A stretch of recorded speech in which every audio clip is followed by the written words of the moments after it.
Welcome back, learner. It is so great to have you with us for another deep dive today. Yeah, we have a really fascinating one on the agenda. We do.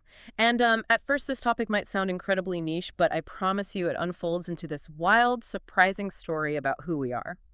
We're looking at the 1920s and 30s knitted woolen swimsuit. Right, a pure wool I swimsuit. know, I know what you're thinking. Just imagining the feeling of heavy, soggy, itchy sheep's wool clinging to your body on a breezy beach. It makes me shiver just thinking about it. It sounds like an absolute sensory nightmare. It really does.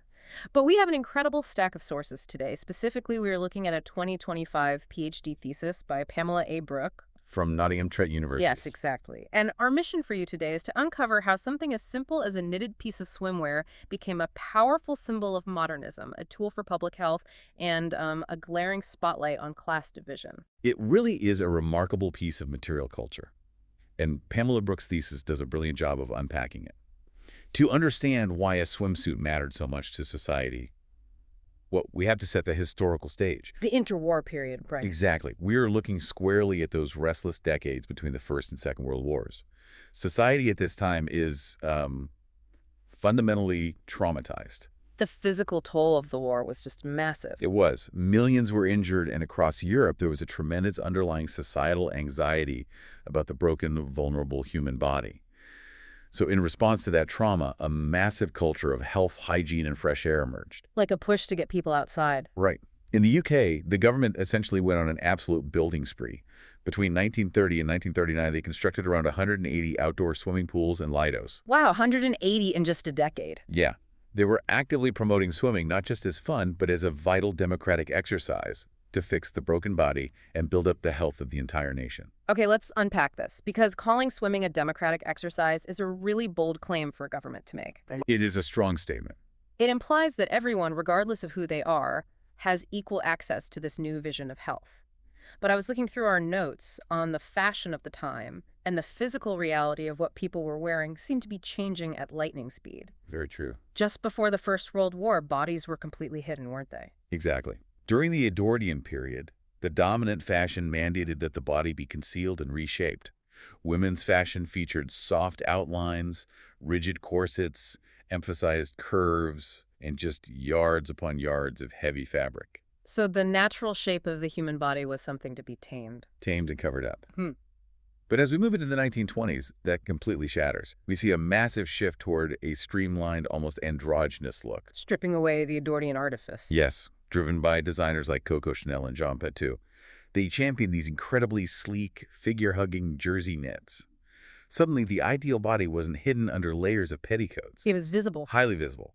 It was a lean, athletic shape that required strict diets and rigorous exercise to achieve. So you go from literally hiding everything under a corset to wearing skin-tight knitwear in public. I mean, that is a massive psychological leap for a society to make in just a few years. What was driving this sudden obsession with the sleek, visible body? What's fascinating here is that the body was increasingly being viewed through a modernist lens as a machine. A machine. Yeah, it wasn't just a biological vessel anymore. It was a mechanical engine that could be tuned, tightened, and perfected. And this drive for physical perfection was deeply rooted in governmental anxieties. Because of the war data. Exactly. Politicians and military leaders were terrified by the data coming out of the First World War, which showed huge percentages of working-class recruits had been deemed physically unfit for service due to malnutrition and poor living conditions. So building strong, capable bodies literally became a matter of national security. Right. It is a darker reality of the era. But our sources objectively note this drive for bodily perfection was closely tied to early 20th century eugenics. The architectural and fashion language of modernism, all the focus on streamlining and purity, often paralleled these eugenic ideologies of engineering a perfected human machine. It was a very clinical, mechanized view of humanity. That mechanical view of humanity really seemed to capture the public's imagination, too. There was a detail in the sources about the public's new fascination with the internal body that blew my mind. The X-rays. Yes. Because of the rise of X-ray technology, people could suddenly see their own bones and respiratory systems for the first time. The thesis mentions that in 1930, There was a transparent glass human body exhibited at the Museum of Hygiene in Dresden, and people absolutely flocked to see it. It completely demystified human anatomy. Exactly. It turned it into this understandable mechanical system of levers and pulleys. It instantly reminded me of the actor Charlie Chaplin in his 1936 film Modern Times. Oh, of course. There is that famous sequence where his body literally gets pulled into the giant gears of the factory machinery, and he essentially becomes a component of the machine himself. That seemed to be the exact cultural mood. If we connect this to the bigger picture, that cultural obsession with the mechanical, efficient body translated directly to the beach and those new municipal lidos we mentioned earlier. The ideal citizen was now lean, fit, and deliberately exposed to the sun and fresh air. Yes, the swimsuit wasn't just a garment meant to keep you decent in the water. It was a deliberate tool to expose this perfected human machine to the elements. And this brings us to an incredible architectural connection. Architecture and swimsuits. Yes. Prominent architects of the era, like Adolf Loos, discussed the concept of cladding. Loos proposed that just as bark clads a tree, clothing clads a body, and materials clad a building. Oh, wow. In the interwar period, these new modernist lidos were clad in incredibly smooth, impermeable, gleaming surfaces. Think reinforced concrete, bright chromium handrails, and vast panes of glass. I was actually trying to visualize this while reading the notes. If you picture the Morecambe Super Swimming Stadium, which was built in 1936, it's not just a pool. Yep, it's quite the structure. It's a sweeping stadium-style structure made of blindingly clean white concrete with sharp geometric lines and smooth curves. It looks like a grounded ocean liner. And the wild concept the thesis introduces is that the swimsuit was literally acting as the architectural cladding for the human body. They were visually linked. The sources specifically compared the smooth, impermeable concrete of those lidos to the sleek, figure-hugging swimsuit. The swimmer's body was meant to perfectly match the building they were swimming in. That is precisely the aesthetic they were striving for. High-end textile manufacturers were keenly aware of this modernist architectural trend, and they marketed their suits accordingly. Selling the look. They weren't just selling a woolly jumper to swim in. They were selling a new, perfected surface for the human body. We see this vividly in 1937 with a company called Symington's. The Peter Pan suit. Exactly. They introduced their Peter Pan telescopic swimsuit, which was explicitly marketed as fitting like a mermaid's skin. A mermaid's skin. And John Smedley Ltd., another high-end manufacturer, produced these incredible cream-colored knit suits that clung to the body so seamlessly they made the wearer look like a nude marble statue. Oh, wow. It was heavily marketed as a second skin that would smooth out all natural bumps and imperfections, creating a unified surface that belonged perfectly within the unified architecture of the lido. But wait, how did people actually get away with this in the 1930s? I mean, you couldn't just walk down a typical British high street wearing a cream-colored knit suit that made you look like a naked marble statue. No, the police would have been called immediately. That kind of exposure would have been completely scandalous in normal society. It would have been entirely illegal in a town center. Mm. And that is where the French philosopher Michel Foucault's concept of heterotopias becomes incredibly useful for understanding these spaces. Heterotopias. Foucault described heterotopias as counterspaces, Yeah. places that exist physically within our world, but operate outside of ordinary everyday life, governed by their own unique sets of rules. Like an alternate reality zone. Precisely. The beach, the lido, and the luxury ocean liner were prime examples of heterotopias during the interwar period. They were spaces with specific, almost magical rituals of entry, usually involving passing through the turnstile and entering the changing room or the beach hut. And then the rules change. Once you pass through that threshold and strip down to your swimsuit, the normal rules of societal propriety were suspended. You were permitted, even expected, to strut around in a skin-tight suit that left your arms back and legs completely bare. Mm. The rules of the street simply did not apply at the edge of the pool. And people definitely wanted to be seen following these new rules. The sources describe how these lidos weren't just designed for swimming, they were deliberately designed for watching. It was quite theatrical. Going back to that Morecambe Super Swimming Stadium, they actually built elevated spectator balconies. You could have fully clothed people standing up there drinking tea, staring down at the half-naked swimmers below. Pure sanctioned voyeurism built right into the concrete. But let's be honest, despite all this intense pressure to look like a perfectly engineered, streamlined, modernist statue, real life doesn't work like that. It rarely does. The thesis brings up Donald McGill's famous seaside postcards from the era. These were those cheap, brightly colored, cheeky postcards you'd buy at the seaside. Yes, usually featuring scrawny, pale men with knobbly knees and rather large, bumpy women bursting out of incredibly tight swimsuits. Right. The notes call this a carnivalesque reality check, but what does that actually mean in this context? It's a great term borrowed from the literary theorist Mikhail Bakhtin. The carnivalesque refers to moments when the messy, grotesque, humorous reality of everyday life is used to puncture and mock the rigid, intimidating ideals of high society. So society just laughing at itself. Exactly. Those postcards were a reminder that beneath all this intimidating modernist perfection, real diverse, highly imperfect human bodies were still out there on the beach getting sunburned, eating ice cream, and just trying to have a good time. It highlights a massive tension between the aspirational ideal of the perfect machine body and the lived physical reality of the general public. Here's where it gets really interesting, because that tension wasn't just about whether you had a bumpy figure or a perfectly athletic one. It was fundamentally about money, wasn't it? It absolutely was. The government is out here building 180 pools and touting swimming as a democratic exercise meant for the health and betterment of absolutely everyone. But from what I read, the gear required to participate comfortably in this so-called democratic exercise was completely divided by class. Indeed. We arrive at a massive contradiction at the heart of this entire movement. The public space was theoretically democratic, but the swimsuit was absolutely not. Not at all. If you wanted to look like that streamlined, confident, modernist ideal, you needed a high-end manufactured swimsuit. In the early 1930s, a new technology called lastex was introduced to the textile industry. The miracle yarn. Yes. It was essentially made by extruding latex from rubber trees and wrapping it in fibers, and it gave swimsuits a revolutionary two-way stretch.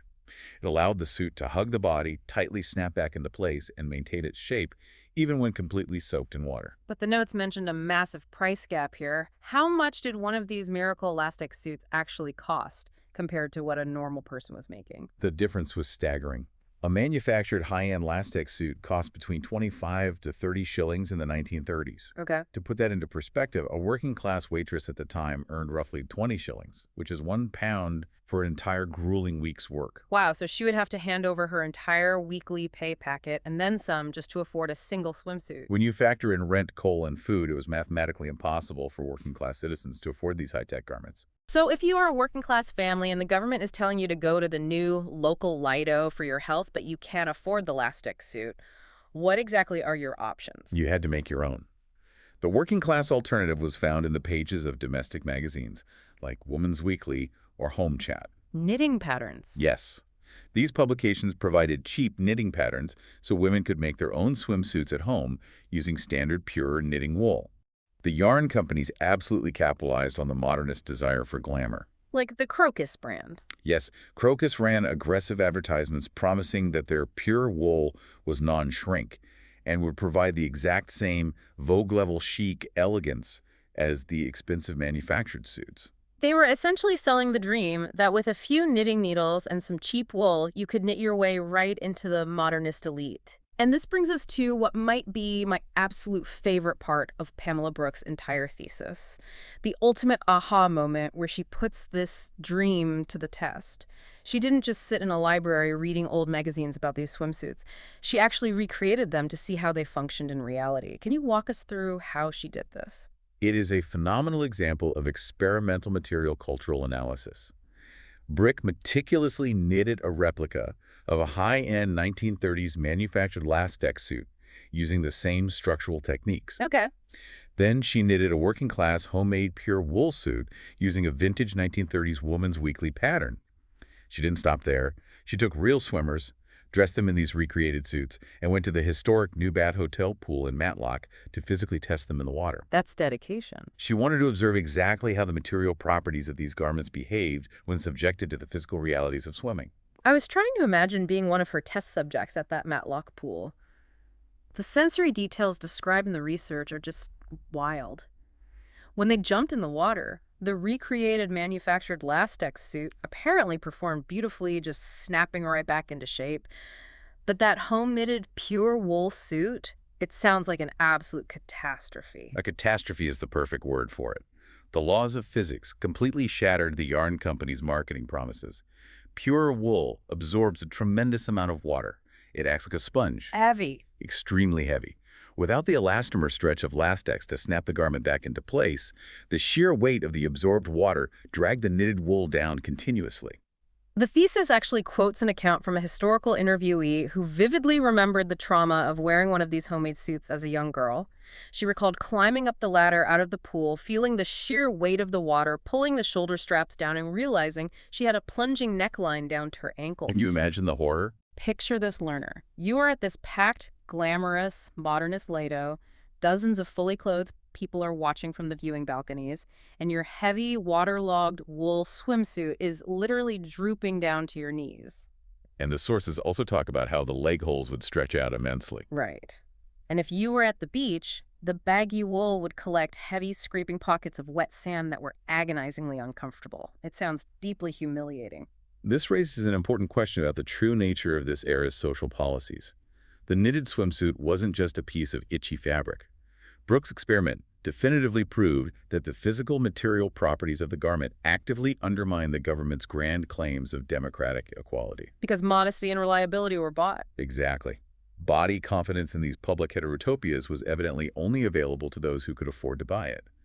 The home-knitted swimsuit became a physical manifestation of a society trying desperately to project a unified image of perfect streamlined health, while completely ignoring the gaping economic inequalities lurking just beneath the surface. It's an incredible image, and it really makes you think about how we experience fitness, clothing, and class today.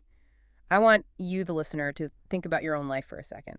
Think about the last time you bought expensive, high-tech, moisture-wicking activewear or a premium brand of athleisure to wear to a yoga class or the gym. Are we really just buying a piece of fabric to sweat in? Right. Or are we just like the wealthy folks in the 1930s buying lastex, actually buying into a modern version of that exact same societal ideal? We are purchasing the confidence to be seen in a public fitness space. We are buying the right to feel streamlined, perfected, and immune to embarrassment. The fabrics have changed from wool and latex to high-tech spandex and recycled plastics. But that underlying class division of who gets to feel confident in their athletic skin feels incredibly familiar. So what does this all mean? It means that clothing is never just clothing. It is the highly porous boundary between our vulnerable biological selves and the societal machinery we inhabit. And if we look to the future, this dynamic is only accelerating. How so? Well, if the 1930s swimsuit mirrored the era's obsession with industrial machinery, concrete architecture, and fixing the physically broken body, what will historians 100 years from now say about our current second skins? That is a great question. Today, we are rapidly moving beyond mere moisture-wicking fabric. We are beginning to wear smartwatches, biometric rings, and even bio-tracking fabrics interwoven with microscopic sensors that measure our heart rates, our oxygen levels, and our sleep cycles in real time. We're wearing the machinery now. Perhaps our clothing is no longer just mirroring architecture to make us look like marble statues. Yeah. Perhaps it is actually transforming our bodies into walking data-generating hard drives.